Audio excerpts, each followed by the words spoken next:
Hello children, in last lecture I explained you the importance of the classification of element, why classification become essential. Okay, दिन पर दिन elements की नई नई खोजें हो रही थी, उनकी प्रॉपर्टीज को जानना बहुत जरूरी था, and due to all that reason it become very essential for the scientists to classify them as per their chemical property. Is it clear? So that was the root cause of classification, and in that context so many different aspects I explained you in that part. Now in this part, who were the pioneer of the classification of the elements? We are going to talk about them. Basically so many people tried, but success was catched by the four great and prominent scientists, and their name was Dobereiner, Newland, and then Mendeleev and Moseley. So what was their basic concept of classification and what was their limitation? I am not saying their unsuccess. There certain limitations was there, so all that things we will try to understand. Okay, so let's talk about first Dobereiner. Dobereiner in the year 1829, 1829 में जो है उसका birth हुआ, और उसके बाद में as a scientist उसने वर्क करना जब शुरू किया तो ही observed so many different element in his time. Whatever known elements were there in his time, he observed and he started to study the properties of that elements. Okay, and it was a time when scientists were familiar with the atomic weight, because John Dalton वगैरह ने बहुत कुछ जो है research कर लिया था, तो एटॉमिक वेट के बारे में जो है साइंटिस्ट लोगों को मालूम था. तो उसने क्या किया, what he did exactly, he made the three groups of the element non at that time. जो भी उस जमाने में अवेलेबल एलिमेंट थे उसके उसने as per there chemical properties उनके तीन के ग्रुप बनाए, and that group is called the tried, और उसको उसने नाम दिया ट्राइड का नाम दिया. And when he arranged the element in three groups at that time, certain things he kept in his mind. First, he increased that in their increasing atomic order. Okay, and after that when he started to research on that, he found that whatever the middle element is there, its atomic weight is average to the other two element of that triad. Okay, and that is called the Dobereiner triad, और Dobereiner का trick उसको कहा गया. Okay, जरा इसको हम लोग यहाँ पे अंडरस्टैंड करेंगे. मैं आप लोगों को एक्सप्लेन करके देता हूँ.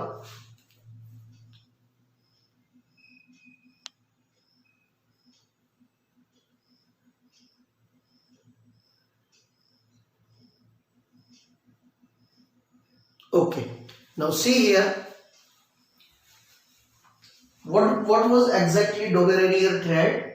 When chemically similar elements arrange in order of increasing atomic weight. ये वर्ड बराबर ध्यान रखना, increasing atomic weight. The atomic weight of middle element was approximately, exactly नहीं, approximately, lump sum, उसके आजू बाजू में, the arithmetic mean of other two element of the triad.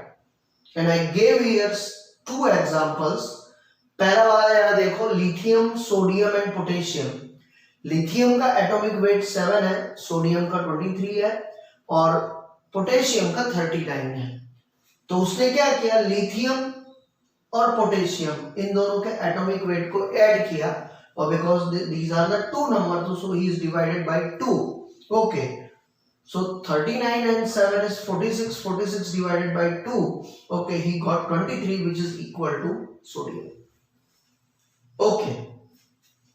After that, one more. Let's take the element, that is the chlorine, bromine, and iodine. Chlorine atomic weight is 35.5. Bromine is 79.5 and iodine is 126.9.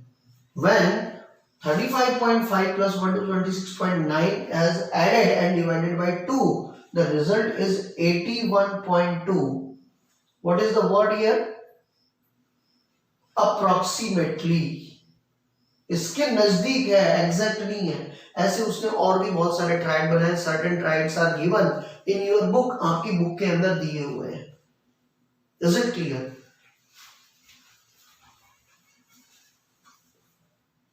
अब यहां पे पंगा क्या खड़ा हो गया बच्चों, जब उसने ये किया, जब वो ये कर रहा था, सो ड्यूरिंग दैट टाइम जैसे जैसे एलिमेंट के एटॉमिक वेट बढ़ते चले गए, as atomic weight has increased, ये जो डिफरेंस था ये बढ़ता चला गया. It was not average of that, and like that way whatever efforts put by Dobereiner, it has come this limitation. ये एक उसकी एक मर्यादा आ गई. बात यहां पे खत्म नहीं हुई. After the Dobereiner one more scientist was there and his name was Newland. Newland ने भी जो है अपना एक ऑक्टेव का जो है रूल दिया. ओके, और इस रूल में उसने जो है डोवेरेनियर से थोड़ा सा अलग लाइन उसने पकड़ी और एक नया कंसेप्ट उसने डेवलप किया. डोवेरेनियर का जो फंडा था, बेस था, it was in the group of tried. Instead of tried उसने कहा चलो थोड़ा अलग हटके करते हैं. उसने 7 के ग्रुप बना दिए ऐसे, जैसे कि म्यूजिक में होता है.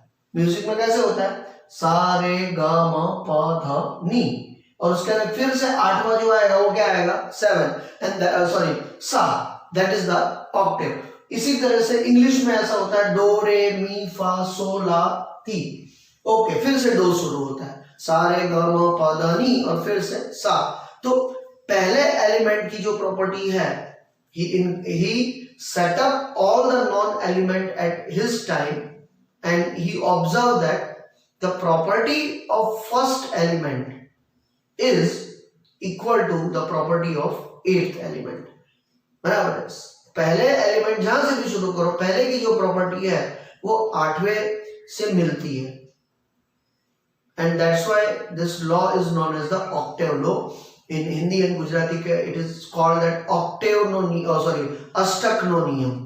Okay, it is a rule of Ashtak. Ashtak means 8.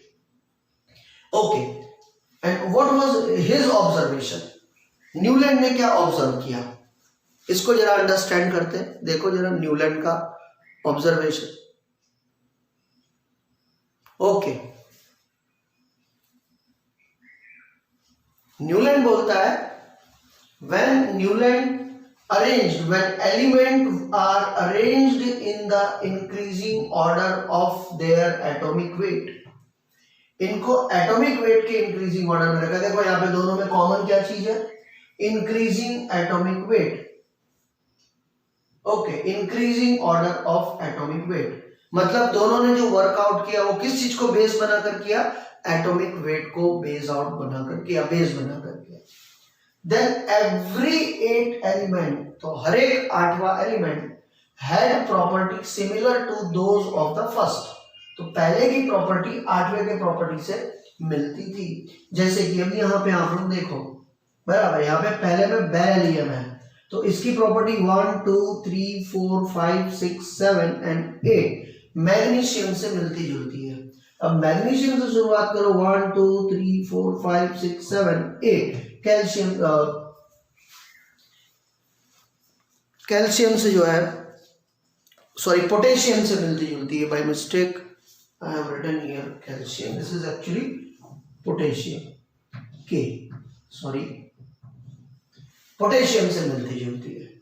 Similarly अगर हम लोग यहाँ से नाइट्रोजन से शुरू करते हैं तो 1 2 3 4 5 6 7 8, तो उसकी प्रॉपर्टी फास्फोरस से मिलती जुलती है।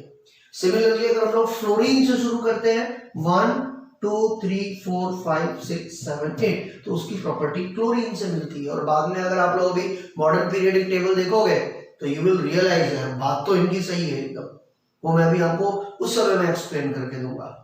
Is it clear? तो इस तरह से जो है न्यूलैंड ने जो है अपना काम किया, लेकिन यहां पर भी लिमिटेशन आके वही खड़ी हो गई कि as he set up the elements as increasing order, then as the atomic weight has raised, जैसे जैसे atomic weight बढ़ते गए प्रॉपर्टी मैच मैच करनी बंद हो गई, प्रॉपर्टी फिर सेट हुई नहीं। तो यहां पर जो है न्यूलैंड की लिमिटेशन आ गई। बात यहां पे खत्म नहीं हुई। न्यूलैंड के लगभग 36-37 साल के बाद में one more person was there and his name was Mendeleev. Okay, and he also did the work which was done by them, and one thing was common, that is the increasing atomic weight. लेकिन इसने थोड़ा systematic काम किया।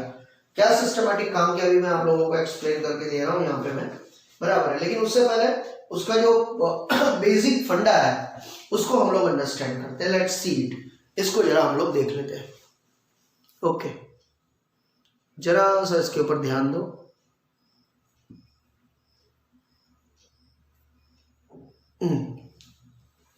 क्या बोला Mendeleev ने? The properties of element are periodic, बराबर है, यानी कि उनकी जो प्रॉपर्टीज है वो पीरियडिक यानी रिपीट होती हैं। Function of their atomic weight, atomic weight के हिसाब से वो अपनी प्रॉपर्टी फिर से रिवाइज करते हैं। जो भी एलिमेंट है वो अपनी प्रॉपर्टी को एटॉमिक वेट के हिसाब से फिर से रिपीट करते हैं। That is the basic concept which was given by the Mendeleev. अब हम जरा इसको मेंडलीव को थोड़ा और डिटेल में अंडरस्टैंड करने की कोशिश करते हैं। And this table is known as the Mendeleev periodic table. Okay. Now, what is the meaning of periodic? A phenomena which is repeated a regular way is said the periodic. Particular time के बाद में जो फिर से repeat होता है उसे periodic बोलते हैं। जैसे कि ईयर चल रहा है तो एक साल के बाद में फिर से जो है 1 जनवरी आएगी, that is the repeat, periodic. Here certain characteristics properties of element appear as definite interval, बराबर है, कुछ प्रॉपर्टी पर्टिकुलर इंटरवल के बाद में फिर से रिपीट होती थी। जैसे कि एक सिंपल एग्जांपल लेते हैं, कार्बन एंड सिलिकॉन, बराबर। इनके अभी वैसे मेरे को बोलना नहीं चाहिए लेकिन फिर भी एक्सप्लेन कर रहा हूं तुम लोगों को। इनके अगर आप केमिकल एटॉमिक नंबर के हिसाब से जाओ, यहाँ तो वेट की बात कर रहा है लेकिन नंबर के हिसाब से जाओ, इनके दोनों के आउटर ऑर्बिट में आपको 4 इलेक्ट्रॉन देखने को मिलेंगे आपको, बराबर है। नाइट्रोजन एंड फॉस्फोरस है, इनके आउटर ऑर्बिट में आपको 5 इलेक्ट्रॉन देखने को मिलेंगे। Is it clear? Fluorine and chlorine है, इनके आउटर ऑर्बिट में आपको 1 इलेक्ट्रॉन देखने को मिलेगा। तो वो फिर से वो प्रॉपर्टी रिपीट हो रही है। ओके, लेकिन मेंडलीव ने क्या किया, ये जो इसका ये जो टेबल था किसका, न्यूलैंड का, इसको थोड़ा सिस्टमैटिक तरीके से सेटअप किया इसने, इसको थोड़ा वास्ट फॉर्म दिया। What was that? Mendeleev periodic table contain 8 vertical column, 8 उसके खड़े कॉलम थे, बराबर है, सॉरी हाँ खड़े कॉलम से 1 2 3 4 5 6 7 और एक और कॉलम उसने ऐड कर दिया था इसमें। ओके, नोन एज ग्रुप, और उसको उसने नाम दिया group. And the 7 horizontal rows, और 7 ऐसे कॉलम थे, 1 2 3 4 5 6 एंड देन 7। ओके, तो याद रखना जो वर्टिकल कॉलम है, ऐसे खड़े कॉलम है, उसको नाम ग्रुप दिया, और जैसे आड़े कॉलम है, बराबर है, उनको जो है उसने पीरियड्स नाम दिया। ईच ग्रुप हैज 2 सब ग्रुप, और उसने फिर हर एक के दो सब ग्रुप बनाए and generally similar property of the element, और एक जैसे प्रॉपर्टी वाला को उसमें रखा. ओके, एंड सब group is more prominent. Group of inert gas known as zero group was added later on. अब सबसे बड़ी खासियत थी कि जब मॉडर्न पीरियडिक टेबल बना तो मेंडलीव के पीरियडिक टेबल को ज्यादा छंछेड़ना पड़ा नहीं. बराबर, उसने इस तरह से सेटअप किया था कि लास्ट नंबर में जब इनर्ट गैस को रखने की बारी आई, इनर्ट गैस कौन कौन से, helium, argon, krypton, radon, xenon, ये सारी तो मेंडलीव के पीरियडिक टेबल को डिस्टर्ब करना पड़ा नहीं. And that's why the Mendeleev periodic table is the foundation of modern periodic table. Modern periodic table को बनाने में जो है मेंडलीव के पीरियडिक टेबल ने बहुत बड़ा रोल प्ले किया, and that's why his name is prominent in this matter. Okay, this modified period table shows the Mendeleev periodic table. Okay, इसकी कुछ खासियत देखते हैं. Mendeleev periodic table gave a systematic summary of available information about element in and their compounds. Atomic weight of certain element were corrected. उसने बहुत सारी चीजों को ठीक किया. Their position in the table, atomic weight of beryllium was corrected from 14.9 to 9.0 by his experience, by his experiment. He did all these things. Mendeleev had left 3 vacant places in the periodic table. उसने periodic table में 3 जगह खाली छोड़ दी थी. ये उसकी सबसे बड़ी खासियत थी, क्योंकि उस जमाने में वो चीज डिस्कवर नहीं हुए थे, तो उसने उनके लिए जगह छोड़ दी कि भाई ये यहाँ पे नहीं है, भविष्य में मिलेंगे. He named its name Ika boron. Ika is the Sanskrit word जिसका मतलब होता है पहले आने वाला. ओके, तो Ika boron, Ika aluminium and Ika silicon. And these elements after discovery were named the scandium, gallium and germanium respectively. यानी कि मेंडलीव ने जो प्रिडिक्ट किया था उसका प्रेडिक्शन सही ठहरा. The Mendeleev predictions about the periodic properties about the element were found correct. अब इतना सब होने के बावजूद कुछ प्रॉब्लम्स थे जो मेंडलीव के पीरियडिक टेबल में थे. कौन कौन से थे उसके बारे में बात करते हैं. In some cases element having similar chemical properties are placed in different group.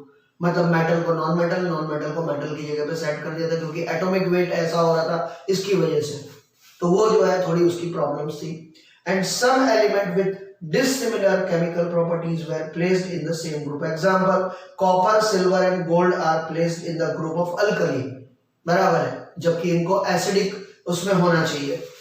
They are dissimilar, whereas mercury, lead and barium possess the similar property but fall in the different group.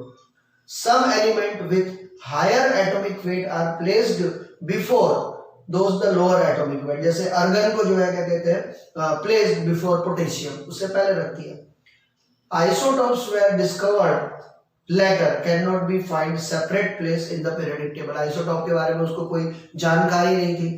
Isotope जानते होंगे कि their atomic number is same but atomic weight are different. तो उसके बारे में उसे कोई जानकारी नहीं थी, तो उसके लिए कोई उसने प्रोविजन नहीं किया था. And like that way so many reasons Mendeleev का जो पीरियडिक टेबल था वो जो है तो लिमिटेशन की वजह से ज़्यादा पॉपुलर हो नहीं पाया. लेकिन बात वहाँ पे अटकी नहीं, और एक और साइंटिस्ट ने, मैं बोलता हूँ ना, हम लोग, मैं बहुत बार ये बोलता हूँ कि कोई दिवस पण कोई पण करेलू काम फोकट जतु નથી, एंड इट इज अ ब्रह्म वाक्य ऑफ गीता. करेलू फोकट जतु નથી. So whatever work done by all these great people, it was not goes in when. वो बेकार नहीं गया. उन सब की मदद से इनके आने वाली जो अगली जनरेशन थी, यानी कि मोस्ले साहब, उन्होंने बहुत सिस्टमेटिकली और सही तरीके से मॉडर्न पीरियडिक टेबल को डेवलप किया. And this periodic table is really fantastic. अगर आपको रियल में एलिमेंट की प्रॉपर्टीज को अंडरस्टैंड करना है तो you have to go through by this table only. बराबर है, आप इसमें जितना रिसर्च करना चाहो उतना कर सकते हो. मैंने जितना अंडरस्टैंड किया, मैंने जितना रिसर्च किया, मैं जो जो समझा हूं, that all I am going to explain in next topic, and all these are apart from your book. आपके बुक में जो दिया है वो तो मैं एक्सप्लेन करूंगा ही करूंगा, but whatever my thinking has developed after studying this, that one also I will share with you. वो भी मैं आप लोगों के साथ शेयर करूंगा. and for that you have to wait for next video. Okay, bye, see you.